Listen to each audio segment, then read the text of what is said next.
Hello everyone, स्वागत है आप सभी का मेरे यूट्यूब चैनल कुलदीप चौहान पर। साथियों, आज का जो ये वीडियो है ये खासकर उन यंग लॉयर्स के लिए डेडिकेटेड है जो कि जिनको हम कहते हैं फर्स्ट जनरेशन लॉयर्स। जी हाँ, यानी कि कानून के क्षेत्र में ऐसे लॉयर्स जिनका कोई माँ बाप नहीं होता।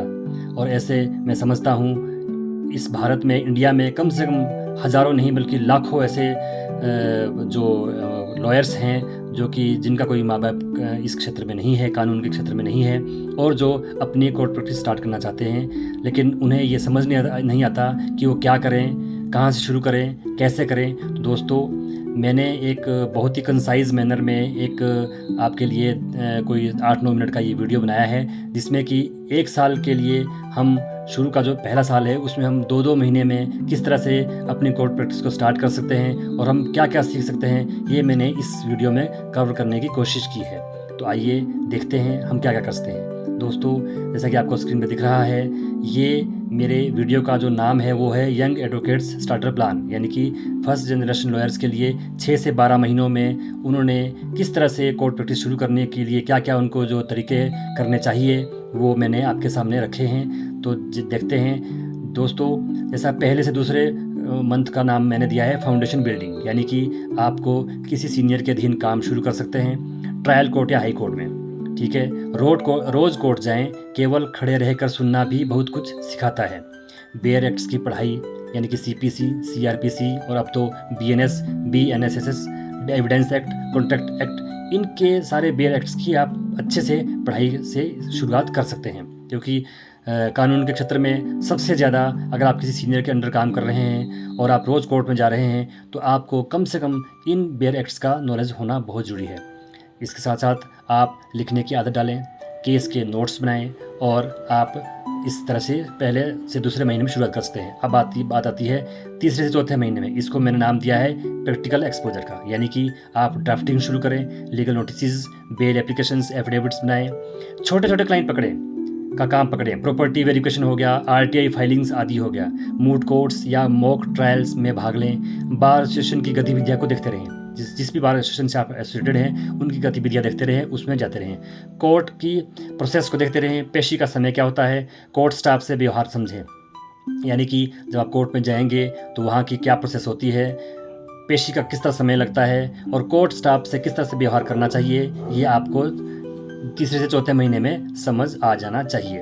और साथ साथ छोटे छोटे क्लाइंट भी काम पकड़ लें, जैसे कि मैंने पहले ही कहा कि प्रॉपर्टी की वेरिफिकेशन भी होती है, RTI फाइलिंग्स होती है, मूट कोर्ट्स या मॉक ट्रायल्स में भाग लेते रहें। और सबसे ज़रूरी है इस टाइम पे तीसरे चौथे महीने में आप ड्राफ्टिंग शुरू करें। दोस्तों, अब आते हैं बात 5 से 6 महीने में। इसमें जैसे कि नाम दिया है विजिबिलिटी एंड नेटवर्किंग का। इसमें आप क्या कर रहे हैं, लिंक्डइन और इंस्टाग्राम पर प्रोफेशनल प्रोफाइल बनाएं, लीगल इनसाइट्स शेयर करें। ठीक है, ये सोशल साइट्स हैं, इस पर आप अपना प्रोफेशनल प्रोफाइल बना सकते हैं। लोकल बार एसोसिएशन में एक्टिव रहें। जैसे मैंने पहले भी कहा था कि आप जिस भी बार एसोसिएशन से अटैच्ड हों उसके सेमिनार, मीटिंग, चैम्बर मीटिंग में जाएं, जजमेंट पढ़ें और शेयर करें, व्हाट्सएप ग्रुप्स या ब्लॉग्स शुरू करें। तो आप आजकल जैसा कि ज़माना आपको पता ही है सारा सोशल मीडिया का है, सोशल मीडिया पर आप पर साथ में ध्यान रखें कि एडवोकेट एक्ट के अंदर जो भी आपको लिमिटेशंस दी गई हैं सोशल मीडिया पर उतना ही आप शेयर करें और एक एजुकेशनल तरीके से आप इनको शेयर करके आप अपने भी नॉलेज को बढ़ा सकते हैं। साथ साथ ही लोकल बार एसोसिएशन का तो मैंने बता ही दिया। और आप साथ साथ में प्रोफेशनल अकाउंट बनाएं लिंक्डइन और इंस्टाग्राम के ऊपर, या आप फेसबुक पर भी जा सकते हैं, यूट्यूब पर अपना चैनल खोल सकते हैं और उसमें आप लीगल इनसाइट शेयर कर सकते हैं। अब बात करते हैं 7वें से 9वें महीने में, जिसका मैंने नाम दिया है स्किल डेवलपमेंट, यानी कि इसमें क्या आपको लीगल टेक्स टूल्स आपको सीखने पड़ेंगे। जैसे केस माइन से आते हैं, मनुपत्रा से आते हैं, SCC ऑनलाइन से आते हैं। आपको पता है दोस्तों आजकल AI का टाइम है और आपको लीगल टेक टूल्स सीखने ही पड़ेंगे। तो साथ साथ ही लीगल ड्राफ्टिंग, जैसे मैंने पहले कहा, नेगोशिएशन, मीडिएशन जैसे शॉर्ट टर्म ऑनलाइन कोर्स करें। इसके लिए बड़े बड़े प्लेटफॉर्म इंडिया में हैं ऑलरेडी, जैसे लॉ सीखो हो गया, IELTS में नाम दे रहा हूँ। इसमें से आप इन कोर्सेज़ को शॉर्ट टर्म कोर्सेज जो 6 मंथ का, 3 मंथ का, इससे आपका क्या रहेगा कि आप साथ साथ में एक आपकी नॉलेज अपडेट रहेगी।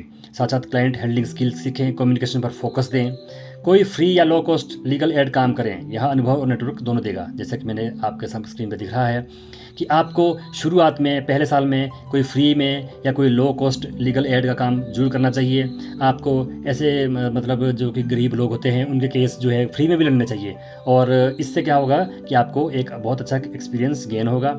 और साथ में आपको क्लाइंट हैंडलिंग स्किल्स, तो जैसे मैंने कहा है, वो बहुत ज़्यादा आपको सीखनी पड़ेगी। कम्युनिकेशन पर आपको बहुत ज़्यादा फोकस करना पड़ेगा, और इसके लिए आप जो लीगल टैक्स टूल्स जैसे मैंने कहा, ये इनका सहारा आप ले सकते हैं।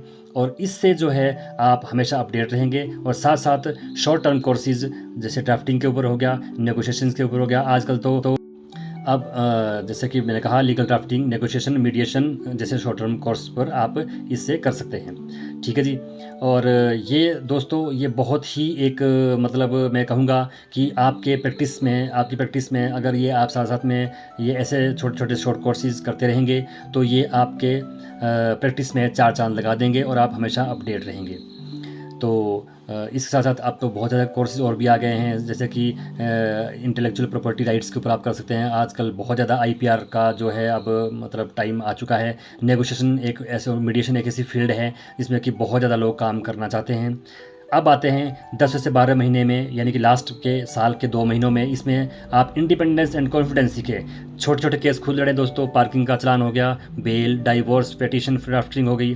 अपनी फीस स्ट्रक्चर सेट करें, फ्लेक्सिबल रखें, लेकिन अंडर वैल्यू ना करें, कम ना रखें, मतलब ठीक रखें, इतना भी ना कम रखें। 1-2 नियमित क्लाइंट बनाएं, trust and word of mouth से और क्लाइंट मिलेंगे।